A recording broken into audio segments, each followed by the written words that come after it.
Hello friends, आप सबको नमस्कार। आप सभी का मेरे यूट्यूब चैनल पर स्वागत है।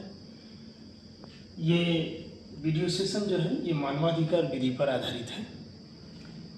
मानवाधिकार विधि जो द्वितीय सेमेस्टर के विधि के विद्यार्थी हैं, लॉ के स्टूडेंट हैं सेकेंड सेमेस्टर के, उनके सिलेबस में है। ये थर्ड पेपर है। इसका एग्ज़ाम 5 जून 2026 को होना है। तो स्पेशली ये हमारा जो वीडियो सेशन है ये हम सेकेंड सेमेस्टर के विद्यार्थियों के लिए बना रहे हैं जिनका एग्ज़ाम कल होना है। निश्चित रूप से ये वीडियो कहीं न कहीं उनके एग्ज़ाम के लिए काफ़ी हेल्पफुल होगा, बहुत ही मददगार होगा। तो इस वीडियो को आप लोग निश्चित देखिए और उसे लाइक, सब्सक्राइब, शेयर करिए, इससे आपका बेनिफिट ज़रूर होगा।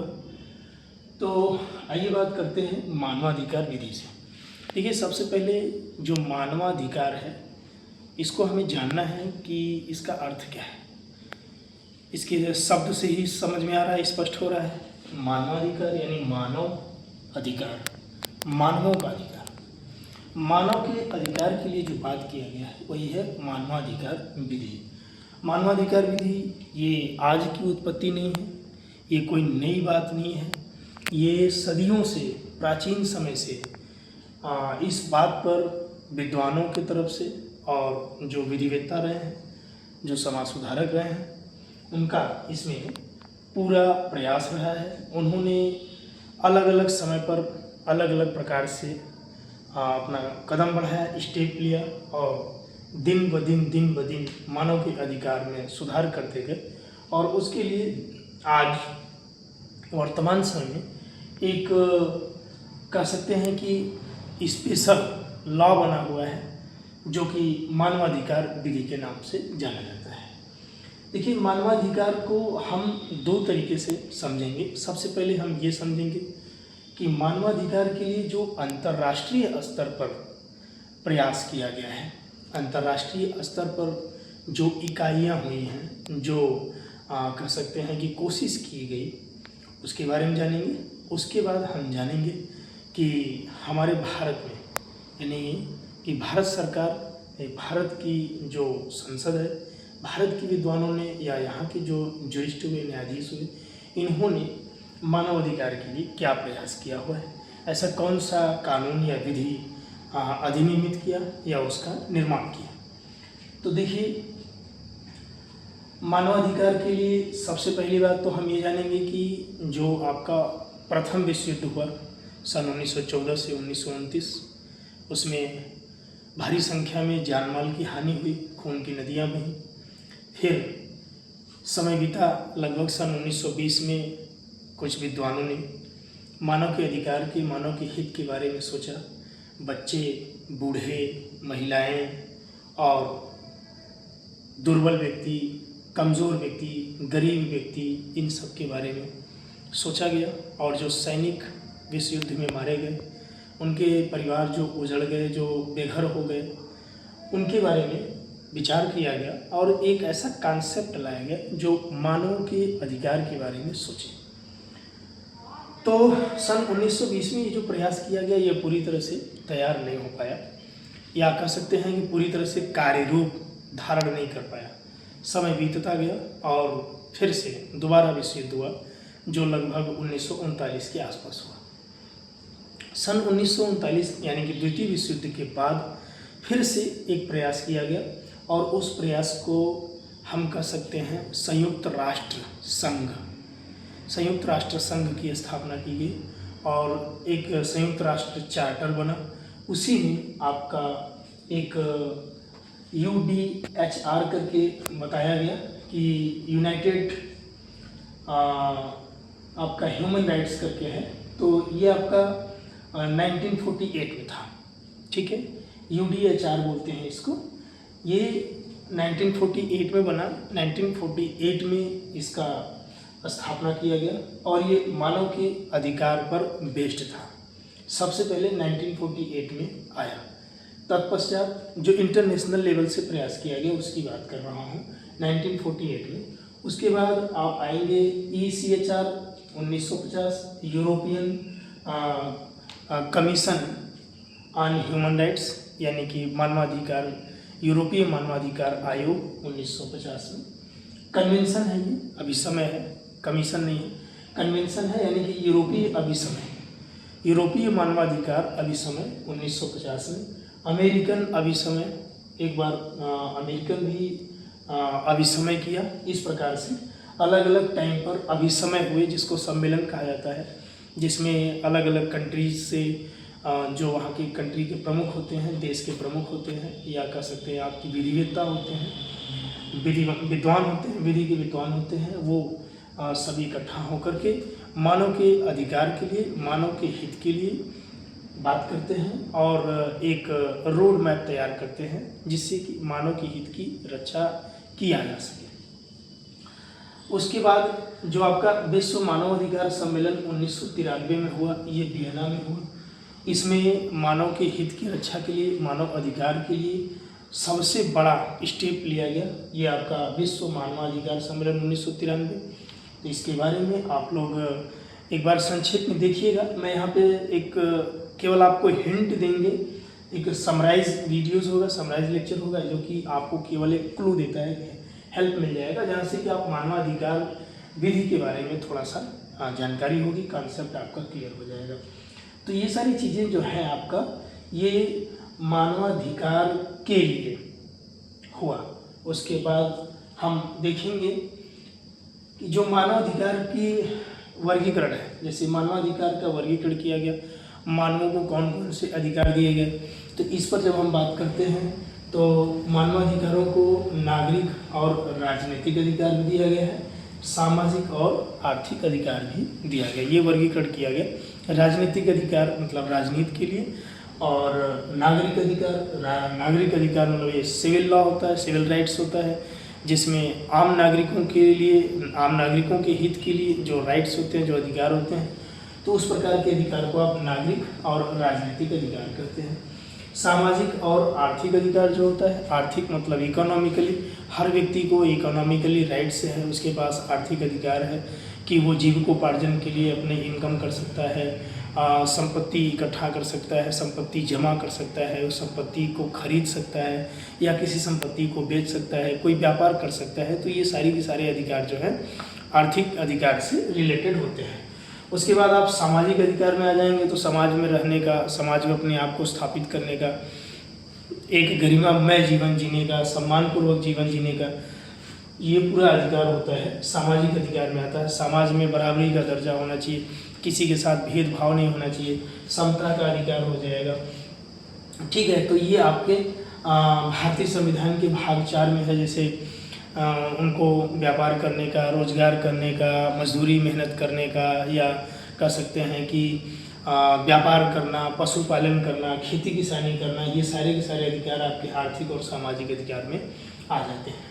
नागरिक और राजनीतिक अधिकार जो है ये भारतीय संविधान के भाग 3 से जुड़ा हुआ है, जिसमें प्राण एवं दैहिक स्वतंत्रता का अधिकार है, ठीक है, आश्रय का अधिकार है, चिकित्सा का अधिकार है, और साथ ही साथ अभिव्यक्ति की अधिकार है, बोलने का अधिकार है, कहीं पे आप जाने का, विचरण करने का, भ्रमण करने का, ये सारे अधिकार, सारे राइट्स जो है आपके भारतीय संविधान के भाग 3 में और नागरिक और राजनीतिक अधिकार के अंतर्गत आ जाते हैं।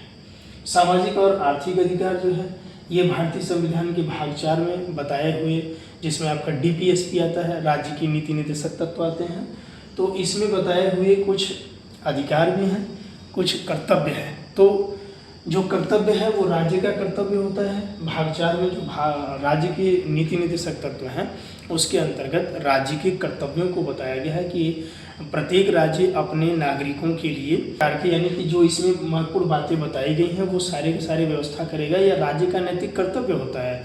और जो उनका कर्तव्य है वह नागरिकों का अधिकार हो जाता है। नागरिकों का अधिकार है कि वह रोजगार पाए, उसको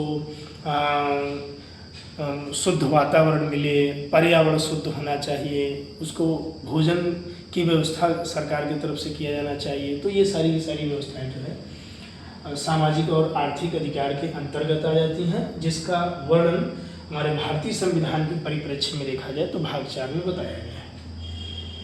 मानवाधिकार और दुर्बल वर्ग की बात करते हैं तो जहाँ पे मानव अधिकार की बात होती है, मानव अधिकार में दुर्बल वर्ग आ जाएंगे, जैसे जो महिलाएं हैं, बच्चे हैं, हाँ, बुज़ुर्ग हैं, और कम उम्र के बच्चे और बच्चियां हैं, ये सब हो गए। और उसमें आपके बहुत से ऐसे लोग हैं जो गरीब हैं, निर्धन हैं, जिनके पास धन नहीं है, जो अशिक्षित हैं, पढ़े लिखे नहीं लोग हैं, जो पिछड़े हैं, काफ़ी पिछड़े हुए हैं, ठीक है। तो ये सभी दुर्बल वर्ग में आ जाते हैं। इनके अधिकारों, इनके हितों की रक्षा के लिए मानवाधिकार को लाया गया, और मानवाधिकार के प्रवर्तन के लिए हमारे भारत सरकार यानी कि संसद के द्वारा मानवाधिकार संरक्षण अधिनियम 1993 मानवाधिकार संरक्षण अधिनियम 1993 बनाया गया।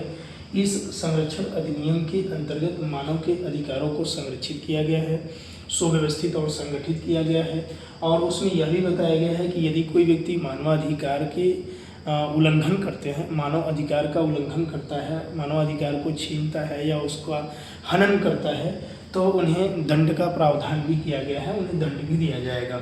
इसके लिए राष्ट्रीय मानवाधिकार आयोग और राज्य स्तर पर भी मानवाधिकार आयोग, ये 2 अधिकार का जो है गठन किया गया। इनकी स्थापना की गई सरकारों के माध्यम से, सरकार के द्वारा, जो कि मानव अधिकार के लिए, मानव के अधिकार के हित के लिए, हितों की रक्षा के लिए कार्य करता है, ठीक है। तो जो आपका राष्ट्रीय मानवाधिकार आयोग है, इसमें जो कमीशन होता है, जो आयोग होता है, आयोग के जो अध्यक्ष होते हैं, कमेटी होती है, उनके गठन, उनकी शक्ति, उनकी कह सकते हैं कि कार्य करने की क्षमता या कार्य शैली क्या होगी, इसके बारे में आपको पढ़ने को मिलेगा। इसको आप एक बार थोड़ा सा पढ़ लीजिएगा, इन्हें पढ़ना है आपको। उसके साथ ही साथ आप देखेंगे कि हमारे भारत में जैसे जो कह सकते हैं कि न्यायिक सक्रियता में देखा जाए कि न्यायालय की तरफ से या न्यायपालिका की तरफ से मानव अधिकार के हित के लिए क्या प्रयास किया गया है, तो आप ये कह सकते हैं कि एक PIL होता है जिसको लोकहितवाद कहा जाता है, पब्लिक इंटरेस्ट लिटिगेशन। तो पब्लिक इंटरेस्ट लिटिगेशन जो है यह एक न्यायिक सक्रियता को दर्शाता है। PIL के माध्यम से व्यक्तियों के हित की रक्षा की जा सकती है, बच्चों के हित की रक्षा की जा सकती है, जैसे शोषण के विरुद्ध हो गया, बंधुआ मजदूरी के विरुद्ध हो गया, और कम उम्र के बच्चियों की उम्र की बात हो गई, वृद्धजनों की बात हो गई, महिलाओं की रक्षा सुरक्षा की बात हो गई, या मानव के गरिमापूर्ण जीवन जीने के अधिकार की बात हो गया, शुद्ध वातावरण या पर्यावरण की बात हो गई, शुद्ध जल की बात हो गया, शिक्षा ग्रहण करने का अधिकार हो गया। तो ये सारे के सारे जितनी भी समस्याएं हैं और जितने भी विषय जिस पर मैंने बात किया, इन सब की रक्षा के लिए, जिसमें कि फंडामेंटल राइट्स आ जाता है, ये सारे के सारे बातें फंडामेंटल राइट्स के अंतर्गत आ जाते हैं। तो इसकी सुरक्षा के लिए, इसके हित के लिए PIL के माध्यम से, जिसको लोकहितवाद कहा जाता है, सर्वोच्च न्यायालय में जा सकते हैं। सर्वोच्च न्यायालय आपकी इस आवेदन को, इस बात को, इस याचिका को कंडक्ट करेगा, स्वीकार करता है और उस पर विचार करता है। सर्वोच्च न्यायालय उस बात को ध्यान में रखते हुए मानव के हित की रक्षा के लिए अपना निर्देश दे सकता है, और ये हल निकाल सकता है कि जो समस्या है उस समस्या का क्या किया जाना चाहिए, निदान किया जाना चाहिए, उसका निवारण किया जाना चाहिए। तो ये आपके मानवाधिकार से संबंधित जो महत्वपूर्ण बातें रहीं, जैसे प्रकृति है, तो मानवाधिकार के प्रकृति के बारे में अगर यदि बात किया जाए तो मानवाधिकार की प्रकृति है मानवों के हितों की रक्षा करना। जो मानव है, मानव जाति है, जब से हमारी मानव सभ्यता है, जब से मानव सभ्यता का जन्म हुआ, जब से मानव सभ्यता अस्तित्व में आई, तब से मानव के साथ साथ अधिकार भी अस्तित्व में आया। बिना अधिकार का कोई व्यक्ति जो होता है, कोई मानव जो होता है, वह पशु के समान होता है। बिना अधिकार का मानव का सर्वांगीण विकास नहीं हो सकता है। इसलिए यह ज़रूरी है कि यदि मानव है तो मानव के साथ अधिकार जुड़ा होगा और उसका अधिकार होगा। बिना अधिकार का व्यक्ति का सर्वांगीण विकास नहीं हो सकता है, वह अपना विकास, चहुमुखी विकास नहीं कर सकता है। साथ ही साथ आप संकल्पना को देखेंगे तो संकल्पना, जैसे जो कल्पना हुआ, मानव अधिकार की कल्पना क्यों हुई? क्योंकि प्राचीन समय में जब दंड दिया जाता था, जो पनिशमेंट दिया जाता था, जैसे जो राजा हुआ करते थे, शासक होते थे, सामंत होते थे, उस समय जो पनिशमेंट दिया जाया करता था वह बहुत ही बर्बर और बहुत ही कह सकते हैं कि क्रूर था। जैसे अगर कोई व्यक्ति चोरी कर लिया तो उनका हाथ काट देना, अगर कोई व्यक्ति उससे बड़ा अपराध कर दिया तो उसका जो है कह सकते हैं मृत्यु दंड दे देना। मृत्यु दंड कुछ इस प्रकार का होगा कि उसको आरी से या एक ऐसा बड़ा धारदार हथियार से बॉडी को पूरा 2 भाग में बांट देना या काट देना। तो ये जो है इस प्रकार के जो कह सकते हैं कि पनिशमेंट है या दंड की विधि है, ये बहुत ही क्रूर तथा बर्बर है। इन चीज़ों को सुधार लाने के लिए, इन चीज़ों में सुधार लाने के लिए, मानव के हितों की रक्षा के लिए कि भाई अगर कोई व्यक्ति जाने अनजाने में किसी प्रकार का कोई अपराध कर देता है तो उसको सज़ा दिया जाना चाहिए जो कि सुधारात्मक हो, न कि इतना क्रूर और इतना बर्बर जो सज़ा है ऐसा नहीं होना चाहिए जिससे कि पूरा समाज, पूरा मानव समाज डर जाए, भय में आ जाए। तो इसको सुधार करने के लिए ये कल्पना किया गया कि एक सुधारात्मक कह सकते हैं कि सज़ा का कॉन्सेप्ट लाया जाए, एक कल्पना किया जाए जिससे कि मानवों में सुधार की प्रवृत्ति को जन्म दिया जा सके, सुधार की प्रवृत्ति को जन्म दें, उनमें जो है कि आपराधिक प्रवृत्ति न हो बल्कि सुधरने की प्रवृत्ति जन्म ले और व्यक्ति अपने आप को सुधारने की कोशिश करे कि अगर जाने अनजाने में गलती हो भी जाती है, किसी प्रकार का कोई अपराध या किसी प्रकार की कोई गलती होती है तो वह ऐसी गलती को सुधारने का प्रयास करे। क्योंकि हमारे अधिकार तभी मतलब जन्म लेते हैं जब हम किसी दूसरे के अधिकार की रक्षा करते हैं। अगर हम दूसरे के अधिकार को छीनते हैं तो जैसे ही हम दूसरे के अधिकार को छीनेंगे हमारा अधिकार स्वतः नष्ट हो जाता है, हमारा अधिकार समाप्त हो जाता है। इसलिए हमारा अधिकार तभी जन्म लेगा जब हम दूसरे के अधिकार की रक्षा करेंगे। कहने का तात्पर्य यह है कि जहाँ अधिकार है वहाँ कर्तव्य है, यानी कि यदि मेरा किसी बात के लिए अधिकार है तो मेरा यह कर्तव्य भी है कि हम सामने वाले या किसी अन्य के अधिकार की रक्षा करें। तो ये आपके संकल्पना की बात हो गई। उत्पत्ति और विकास के बारे में हमने बताया कि यह प्राचीन काल से, प्राचीन समय से, जैसे हिंदू विधि में देखा जाए या सनातन धर्म में देखा जाए, जो भारत की बात होती है हमारे भारत में, तो ये प्राचीन समय से जो धर्म हुआ करता था, जो अध्यात्म हुआ करता था, उसमें भी मानव के अधिकार के बारे में बात किया गया है, महिलाओं के अधिकार के बारे में बात किया गया। उसमें बताया गया है कि जो बच्चे हैं, बूढ़े हैं और महिलाएं हैं, बच्चियां हैं या दुर्बल हैं, पिछड़े वर्ग के लोग हैं, कमज़ोर हैं, इन सब के हितों की रक्षा किया जाए, जो कि मानवाधिकार का ही एक रूप है। तो इसका उत्पत्ति और विकास बहुत ही प्राचीन समय से रहा है। मिस्र देश, यूनान देश, जो यूनानी है, एथेंस है, बड़े बड़े विद्वान जो हुए हैं, जैसे आपके प्लेटो हो गए, सुकरात हो गए, अरस्तु हो गए और सोफोक्लीज हो गए, ठीक है, सेंट थॉमस एक्विनास हो गए, इन सब के सब ने जो भी ये सभी विधिशास्त्री हैं और इन सभी विधिशास्त्रियों ने अपने अपने मतानुसार मानव के अधिकार के लिए जो है अपना बात रखा है, अपना विचार रखा है और अपने हिसाब से मानव अधिकार के अर्थ को बताया और इसके क्या महत्व है, यह क्यों ज़रूरी है, इसको बताया गया है। तो ये एक छोटा सा वीडियो सेशन रहा आप सभी विधि के विद्यार्थियों के लिए, जिसको अगर आप देखते हैं, एक बार 2 बार हमारे लेक्चर को सुनेंगे, ये एक समराइज लेक्चर है जिसको सुनने से आपको एक क्लू मिलेगा, एक आइडिया मिल जाएगा और आप अपने एग्ज़ाम में थोड़ा बहुत मेहनत करके पढ़ करके जाते हैं, वीडियोस देख करके जाते हैं तो अच्छा आंसरिंग लिख पाएंगे, अच्छा आंसर कर पाएंगे। Thank you so much.